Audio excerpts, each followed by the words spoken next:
Hey guys, Jack here. Thanks for watching the Great Gallivanting. I hope you're enjoying the Wayfarer Expedition. While you wait for the next episode, check out this video from my trip to Iraq in December of 2023. Hey guys, Jack here, and I spent the Christmas week in Erbil, Iraq, in Iraqi Kurdistan. This is the story of that adventure. But before we get started, hit the like button, drop a subscribe, and ring the notification bell so you don't miss a single thing coming out of the adventure on this crazy, wild ride I've decided to take myself on through the Middle East and across the world. Now let's get to it.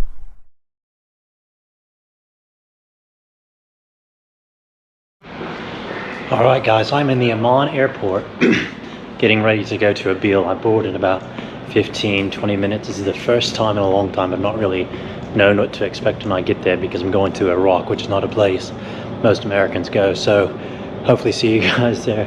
I don't have any US dollars in the new exchange, so I'm really hoping there's some ATMs. I know there are ATMs. I'm really hoping they're open for me to be able to exchange currency. So let's go on this adventure to a place that most Americans, including me, can't believe that I'm going.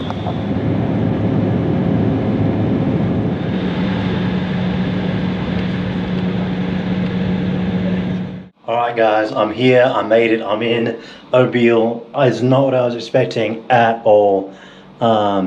It's quite modern. There are very tall buildings, hotels, skyscrapers, like very nice roads. It's the most modern city I have been in months. I'm here, I've got the visa and my passport, super excited to spend the next week here.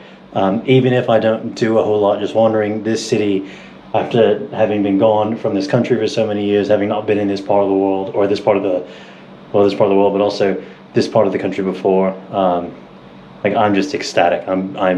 It's an amazing feeling to be here right now. So I'm so glad I could share with you. I'm so glad I'm here. We've got 2 beds, because there was a guy that was going to come with me. He's in Turkey right now. He called me a couple days ago and said he wasn't going to come because his family was worried about him coming here. But so I've got an extra bed. But yeah, super excited for the next week. All right, guys. So it's my second full day in Erbil. It rained all day yesterday, so I just stayed in, got a little bit of work done, got some laundry done. As you can see, I've got my laundry thing set up here. I'm doing intro now. I'm going to try not to talk on the move too much. I don't want to draw too much attention to myself, even though Kurdistan is pretty safe. I just don't want to take a risk with me being an American, being former US military, and then with some of the stuff going on in the world. So I'm just going to be recording as I go. Maybe I'll stop in a few places to talk. But yeah, it's going to be exciting to get out and go see and do today. So starting with the Citadel, it's going to be fun. Walking around Erbil was nerve-wracking. I didn't speak the language, couldn't download it on Google Translate, and I didn't have the internet to help me get my point across when I was asking for food, water, or directions. Despite Iraq being plagued by war for the last 20 to 30 years, Iraqi Kurdistan was doing well. People were going about their daily lives, men were drinking tea in the squares, and no one seemed to give me any mind, even though I felt so out of place. As I toured about town, I remained in the Citadel's shadow. The Erbil Citadel is the oldest continuously occupied structure in the world, and inhabitants have been living here for over 4,000 years. While most of the families were relocated about 10 years before for renovations, one family still remains, so it continues to hold its top spot.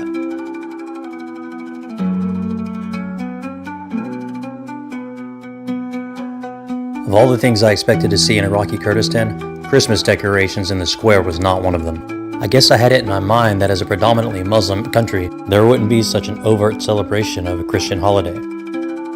I later asked my guide about this, and he told me that while yes, Iraq is a predominantly Muslim country, Christmas is celebrated in a secular manner all across the world, and that the Kurdish people use it not just to celebrate the birth of Christ, but also to celebrate their family and spend time together at the end of the year. While I wanted to see the Christmas decorations lit up at night, I wasn't sure about walking around in this part of the world when it was dark, when I didn't speak the language. I would just have to play it by ear as I became more comfortable.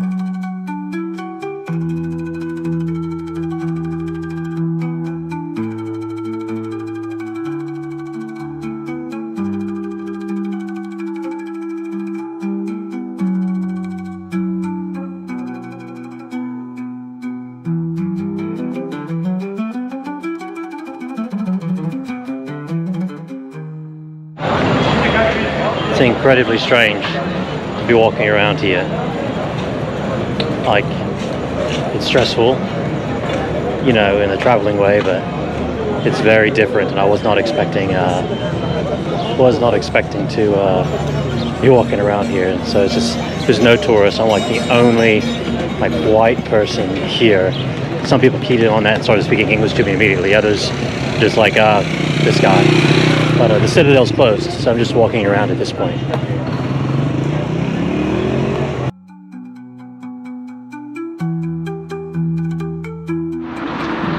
So I don't have the, well, I do have the ability, I just don't have the desire to just go around filming everything I see, but I'm kind of on a stretch by myself here, so I thought I'd just record some things I saw walking around a bit. So the first is, so many things are handmade here, like everything from like doors, like I saw people like making from hand doors and door frames, housing elements, and where was I going with that?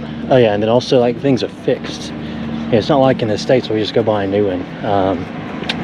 So like there's a whole electronic section that I walked through the mall that was dedicated to fixing controllers, like Xbox controllers and whatnot. You know, we just go get it thrown away, get a new one in the States, but here, I mean, it's a serious business down there. Like those guys are busy soldering stuff together, fixing it. I mean, it was pretty cool.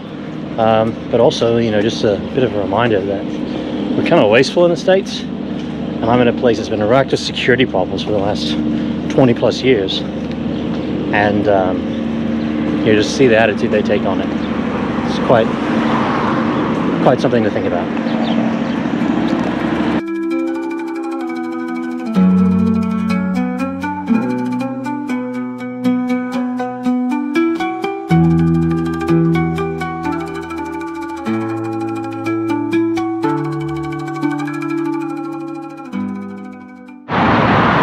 Alright, so I'm headed back to the hotel from the bank. I decided to do an organized tour. It's going to cost me $200 a day, which isn't bad if you've got multiple people, but it's just me. So thanks, Dad, for helping out with the funds on that. But I've got 1.2 million local currency in my pocket right now, which is insane to me to think that I've got a million in a currency to pay for it. But yeah, just want to, I'm going back to the hotel and going to drop it, and then I'm going to go check out a park. Update, I just bought all this water. It's 12 bottles of water for 1,000 an hour, which depending on the conversion is like 60 cents or 75 cents. That's crazy. In case you ever wonder what 1.2 million looks like in a given currency, this is it in Iraqi dinar. Right, depending on your exchange rate, that's about $740 to about $820. I say depending on the exchange rate, because you got the Bank of Iraq rate is like 13.10 to 13.12 to 1. The local rate ranges anywhere from 14.90, I've heard, up to 15.50, and everything in between. So yeah, but still, I mean, 1.2 million in 25,000 and $10,000 note or dinar notes. Crazy. It's mind-boggling to me to hold 1.2 million in my hand. After safely securing 1.2 million Iraqi dinar in my hotel room, I resolved that I needed to get out of the hotel and get comfortable in this new city.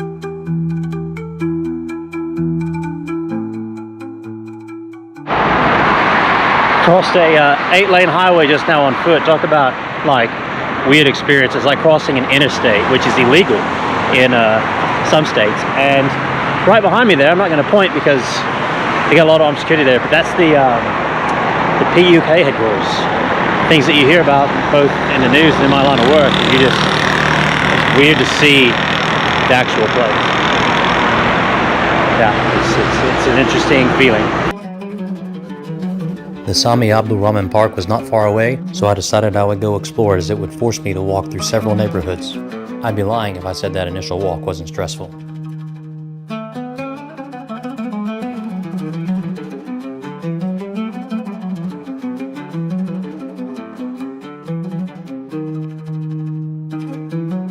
At the main entrance of the park, there was a memorial to the February 2004 Al-Qaeda terrorist attacks.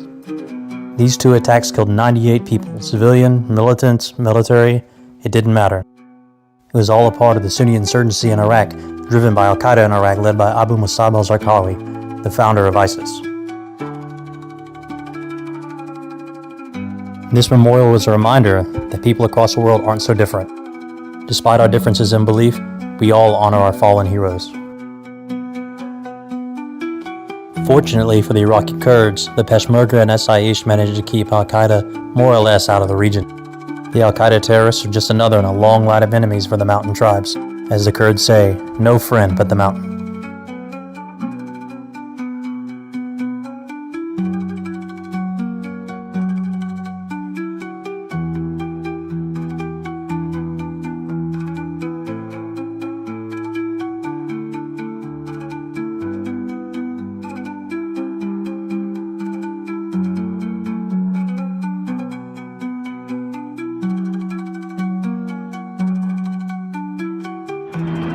So it's weird to me to be in Iraq in this nice green park with this beautiful lake. The sign right here threatening you not to go into it. It goes like 2.5 to 4 meters deep, saying, you know, they're not legally responsible, crossing this barrier is prohibited. But still, I'm in Iraq and I got this.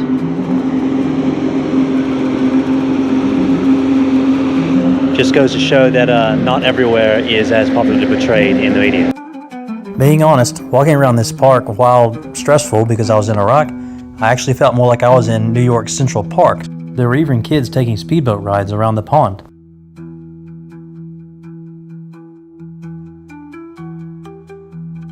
So Google Maps describes this spot in front of me as good spot, and you can tell it's a good spot by the way it is.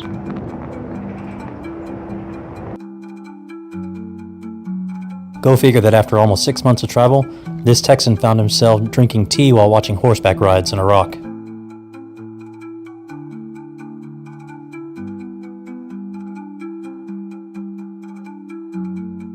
Of course, I had to remember, this is the Kurdish winter, and there weren't as many people in the park as there would have been had I come 2 months before.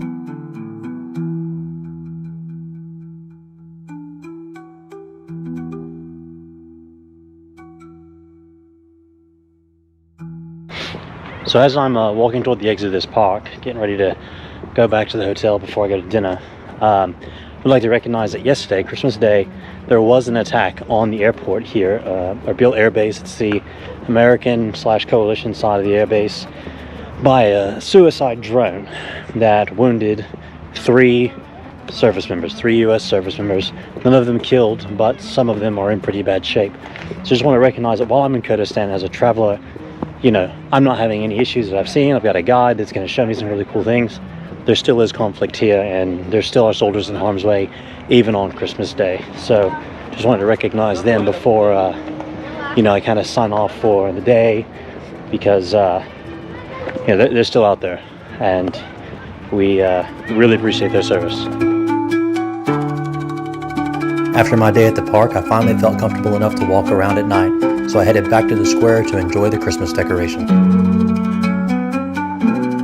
It was just like the celebrations back home in our city park, where the youth gathered together, flew drones, took pictures, and the parents gathered around at the outskirts to watch and enjoy the night.